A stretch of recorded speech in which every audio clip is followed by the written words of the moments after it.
My wife and I are watching the Power Rangers, specifically Power Rangers in Space, and took a brief time out to go get some food. And she was being a woman. It was like, "Oh, I need to do the dishes first, so I've got 5 minutes to kill.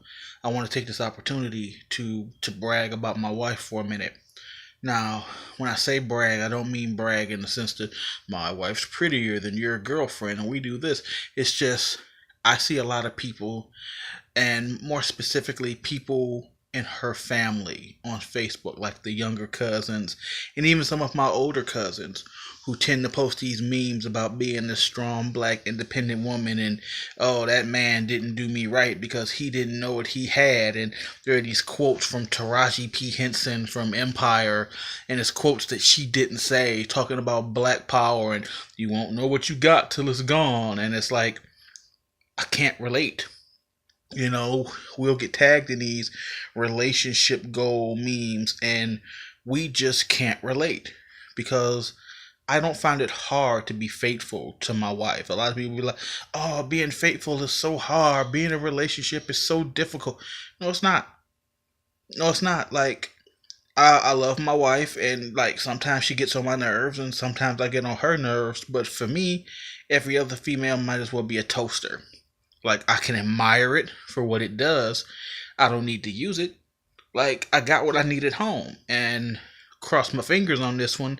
Not superstitious, but knock on wood, my wife feels the same way about me. It's not difficult to be faithful. Relationships should not be hard. Relationships are not a struggle. If you're looking for a title, or if that's just your bae, then you not that's not a relationship. If you got to post memes to try to get him to straighten up and do right, chances are that relationship's not going to work out. And I'm not saying that I'm the pro in relationships, because I know I've had a long string of bad relationships before me and Asia got together. And there was a time when you could have considered our relationship kind of rocky. But I can look back now objectively and say a lot of the issues that I had with women were just as much about me and my shortcomings as they were about the women I was dealing with.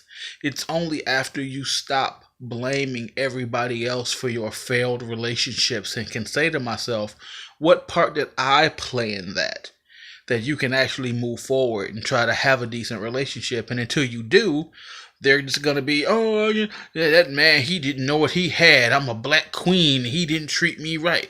It's on to the next one. One man's trash is another man's treasure. It's like, please stop. Stop. He's not looking at your Facebook page. And if he is, those memes are going in one ear and out the other. He's not paying attention. In the history of ever, there's never been a guy who had cheated on a girl maliciously, and then after they broke up, sees a meme on Facebook. It's like, "Oh, I've made a mistake. I should change." No, that's just not the way this works. It's just not. So I can't relate to people who are having relationship problems, and it has nothing to do with, oh, me and my wife are just so good at what we do. We recognize that if we want it to work, there are things we have to do. There are compromises and sacrifices that have to be made in order to make this relationship work. And we are now so settled into a groove that they don't even appear to me as compromises or sacrifices. These are just things that we do day to day. Asia has a thing that she likes to do. Can't find my comb. I have a thing that I like to do. We don't necessarily have to do everything together, but when we do spend time together, we don't have to turn up. We don't have to be at the club. It don't have to be a 200 bottle of Cristal. We don't have to go out and eat steak and lobster. We don't have to get dressed up fancy and go to the club or go to bars or get drunk or get high. Well, getting high is nice, but we don't have to do any of those things to enjoy one another's company. And once people realize that the expectation of what you think it is to be happy isn't really what you're looking for, things will change. At least I think so. Look, again, I'm no relationship guru. Don't Don't take my word for it. I've got a nervous tick in every video. I'm doing this, or I'm touching my head, or you can see my eyes shift to something else. I've got nervous ticks and problems of my own. Don't take my word for it. But if you found any word of truth to it, and if nothing else, the way you've been doing it up until now is wrong. It's not working for you. Maybe it's time for something different.